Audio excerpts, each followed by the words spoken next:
Hello दोस्तों, RBSC पाठशाला YouTube channel में आप सभी का स्वागत है।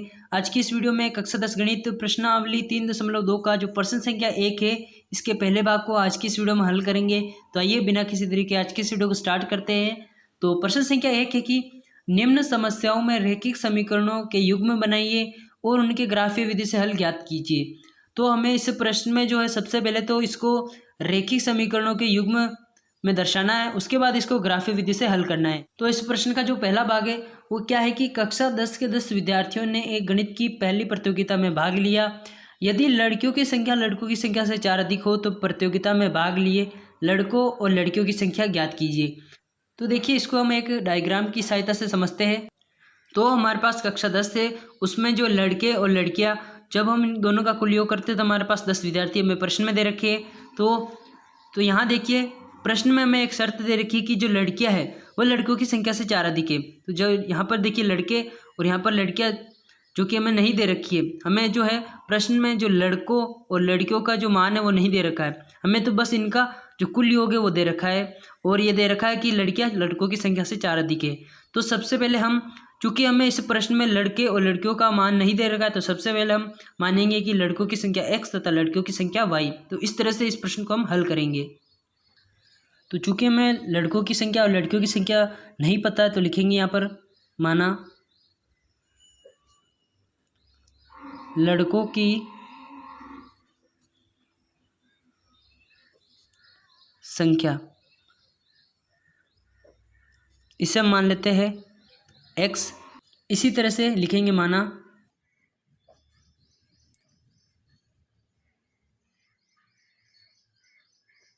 लड़कियों की संख्या, इसे हम मान लेते हैं y। तो हमने लड़कों की संख्या को x तथा लड़कियों की संख्या को y मान लिया। अब देखिए, लिखेंगे प्रश्नानुसार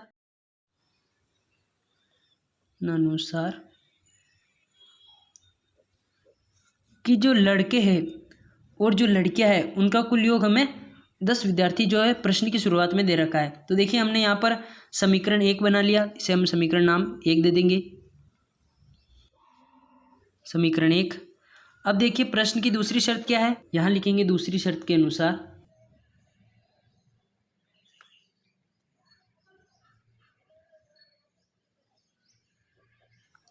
तो प्रश्न की दूसरी शर्त है कि यदि लड़कियों की संख्या लड़कों की संख्या से 4 अधिक हो, तो जो लड़कियां वो लड़कों की संख्या से कितनी अधिक है, 4। तो दूसरी शर्त में हम लिखेंगे, जो हमें प्रश्न में दे रखा है कि जो लड़कियां हैं वो लड़कों की संख्या से कितनी अधिक है, 4 अधिक है। अब देखिए, इस वाले पद को और इस वाले पद को जो है यहाँ पर ले लेंगे और इस वाले पद को बाद में लिखेंगे। देखिए यहाँ पर कैसे, x + 4, देखिए यहाँ पर ये प्लस का तो इस तरफ आएगा तो ये माइनस का हो जाएगा, बराबर 0। अब देखिए, चर राशि को एक तरफ रखेंगे और अचर राशि को एक तरफ।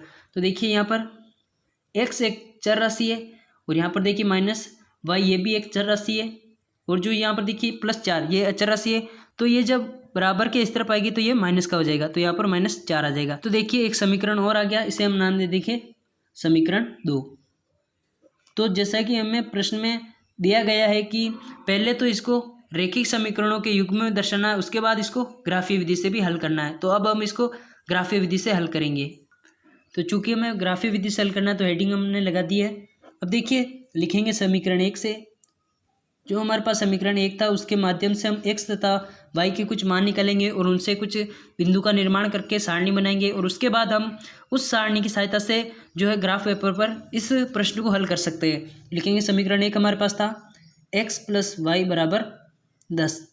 तो यहाँ देखिए, हम जब y बराबर या x बराबर कुछ भी मान सकते हैं, आप भी अपने मन से कुछ भी मान सकते हैं। तो जब हम y या x का मान कुछ मानेंगे तो हमारे पास जो है जिसका हमने मान माना है उसके विपरीत हमारे जो दूसरा मान है उसका मान आएगा। कैसे, देखिए जैसे कि मैं यहाँ पर लिख देता हूँ, माना y बराबर 0।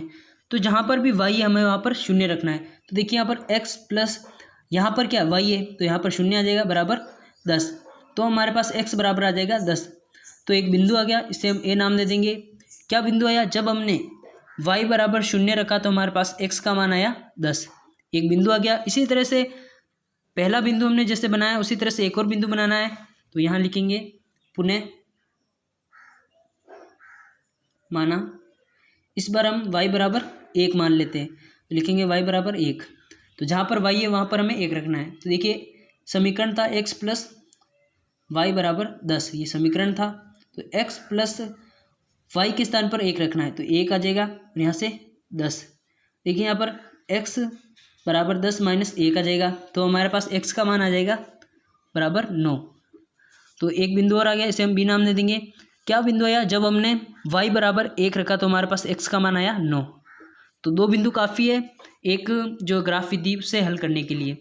तो एक जो सारणी होती है जैसा कि हम बनाते आ रहे हैं, तो उसी तरह से सारणी बनाएंगे। यहाँ पर पहले x का मान आता और उसके बाद y का। तो जब हमने पहले स्टेप में y बराबर 0 रखा तो हमारे पास x का मान आया, यहाँ पर देखिए बिंदु a में 10 आया। बिंदु बी में जब हमने y बराबर 1 रखा तो हमारे पास x का मान आया 9। तो इसी तरह की सारणी हमें समीकरण 2 से भी बनानी है। तो यहाँ लिखेंगे अब समीकरण 2 से। समीकरण 2 हमारे पास है, हमने अभी बनाया, तो ये था x माइनस वाई बराबर -4। तो समीकरण 2 में भी हमने जैसे समीकरण 1 में y बराबर मान रखे तो हमारे पास x के मान आए, तो इसी तरह से इस समीकरण में हम मान लेंगे, माना y बराबर हम रखेंगे पहले 0। तो जहाँ पर y है वहाँ पर हमें 0 रखना है। तो देखिए समीकरण है x माइनस, यहाँ पर y है तो यहाँ पर 0 आ जाएगा और यहाँ पर -4 पहले से था। अब देखिए यहाँ पर -0 का कोई मान नहीं रहता, तो देखिए x बराबर आ गया हमारे पास -4। एक बिंदु आ गया, यहाँ पर b तक था, यहाँ पर c बिंदु नाम दे देंगे। क्या बिंदु आया? जब हमने y बराबर 0 रखा तो हमारे पास x का मान आया -4। इसी तरह से एक और बिंदु बनाएंगे, तो इस बार पुनः लिखेंगे, पुनः माना y बराबर 1। तो जहाँ पर y है वहाँ पर 1 रखना है इस बार। तो समीकरण था x माइनस वाई बराबर -4। तो देखिए यहाँ पर x माइनस 1 आ जाएगा, क्योंकि y के स्थान पर 1 रखना है और यहाँ से -4 पहले से था। अब देखिए यहाँ पर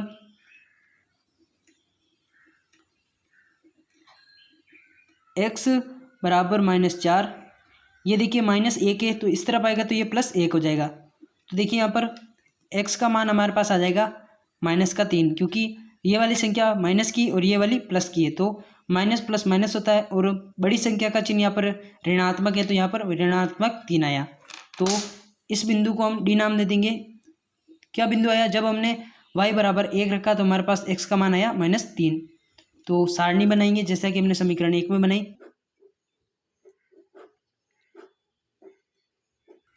तो पहले x तथा y। तो सी बिंदु में देखिए जब हमने y बराबर 0 रखा तो हमारे पास -4 आया x का मान।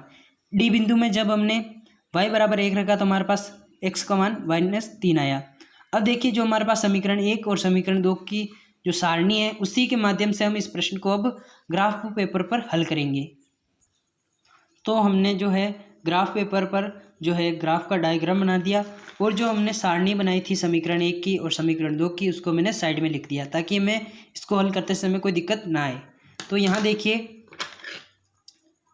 समीकरण 1 में जो था x प्लस वाई बराबर 10 था, तो इसकी सारणी यहाँ पर देखिए ये थी। और इस प्रश्न में जो है जो हमारा पैमाना है वो जो है छोटा ही रहेगा, 1 इकाई, और इसमें भी 1 इकाई, क्योंकि हमारे मान जो यहाँ देखिए जो है 10 तक ही सीमित है, ज़्यादा आगे नहीं है। ये कोई बड़े मान नहीं है कि 100 150 ऐसे मान नहीं है, 10 तक ही है। तो यहाँ पर देखिए x अक्ष पर ये पैमाना जो है एक बड़ा खाना 1 इकाई होगा, तो जो एक बड़ा खाना है वो जो है 1 इकाई के बराबर होगा। अगर ये 1 है तो ये अगला वाला 2 होगा और इस तरह से 3। मैं यहाँ पर नंबर लिख देता हूँ। तो एक बड़ा खाना बराबर 1 है x अक्ष पर, तो 1।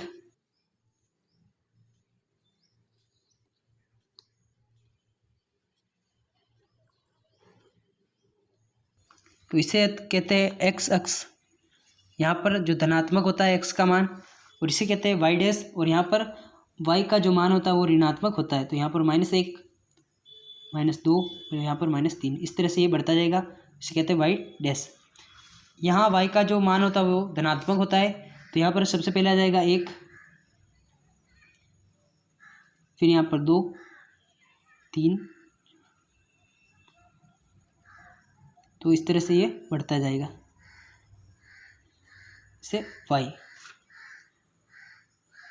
वाई, और यहाँ पर एक्स डैश होता है और यहाँ पर एक्स का मान ऋणात्मक होता है। तो यहाँ पर -1, यहाँ पर -2, -3 और यहाँ से -4, इस तरह से ये बढ़ता जाता है। अब देखिए समीकरण 1 की सारणी में जब हमने y बराबर 0 रखा तो हमारे पास x का मान 10 आया। फिर हमने y बराबर दोबारा 1 रखा तो हमारे पास x का मान 9 आया। तो इन बिंदुओं को हम इस ग्राफ कॉपी पर जो है रेखांकित करेंगे।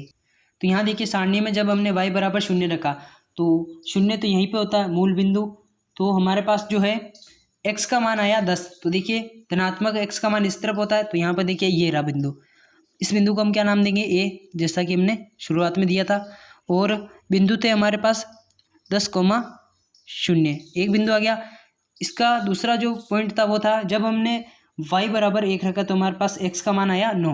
तो यहाँ पर देखिए यहाँ है 9, तो इस वाली लाइन को यहाँ तक आते यहाँ पर मिलाएंगे तो ये बिंदु आ गया और इसको हम नाम देंगे b।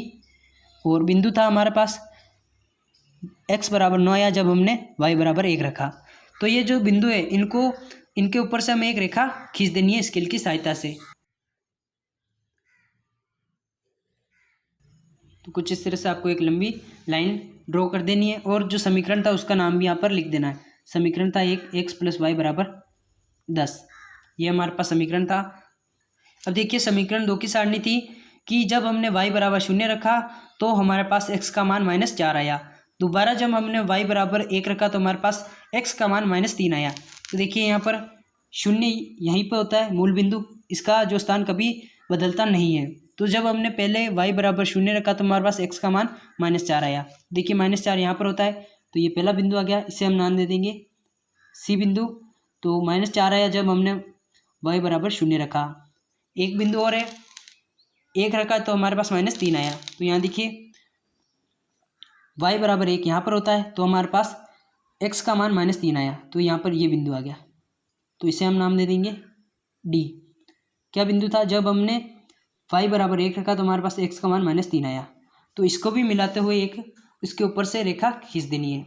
तो ये यहाँ से इस तरह से आपको एक रेखा खींच देनी है और समीकरण का नाम भी यहाँ पर जो लिख देना। समीकरण था x - y बराबर -4। अब देखिए इन दोनों रेखाओं ने एक दूसरे को जिस स्थान पर काटा है, तो इन दोनों ने यहाँ पर इसको इस वाले बिंदु पर काटा है, तो वही हमारा आंसर हो जाएगा। इस वाले बिंदु को क्या कहते हैं? प्रतिच्छेदित बिंदु।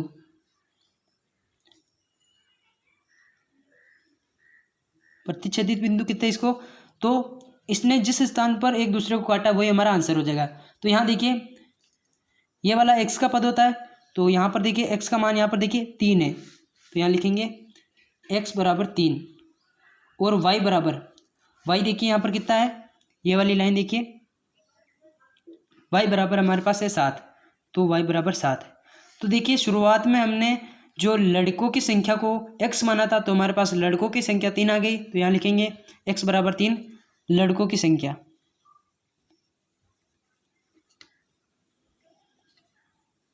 जो कि हमने प्रश्न की शुरुआत में माना था। और y बराबर हमने लड़कियों की संख्या को माना था, तो y बराबर हमारे पास 7 है, तो इसे लिखेंगे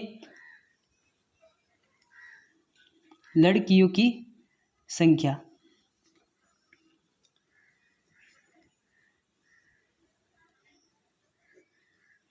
तो हमारे पास x और y का मान आ गया और इसकी जांच करनी, तो देखिए 3 + 7 को हम जोड़ेंगे तो हमारे पास 10 आएगा। और हमें प्रश्न की शुरुआत में जो विद्यार्थियों की कुल संख्या 10 दे रखी थी और यहाँ पर जो लड़कियाँ वो लड़कों की संख्या से 4 अधिक भी है। तो इस तरह से इस प्रश्न को हल कर सकते हैं। आशा है आपको आज का ये वाला वीडियो पसंद आया होगा। अगर आपको ये वीडियो अच्छा लगा तो इस चैनल को सब्सक्राइब कीजिएगा और जो बेल नोटिफिकेशन होता है उसे ऑल पर सिलेक्ट करना बिल्कुल मत भूलिएगा, ताकि इस तरह की वीडियो आपको डेली मिल सके। मैं मिलता हूँ नेक्स्ट वीडियो में, तब तक के लिए जय हिंद, गुड बाय।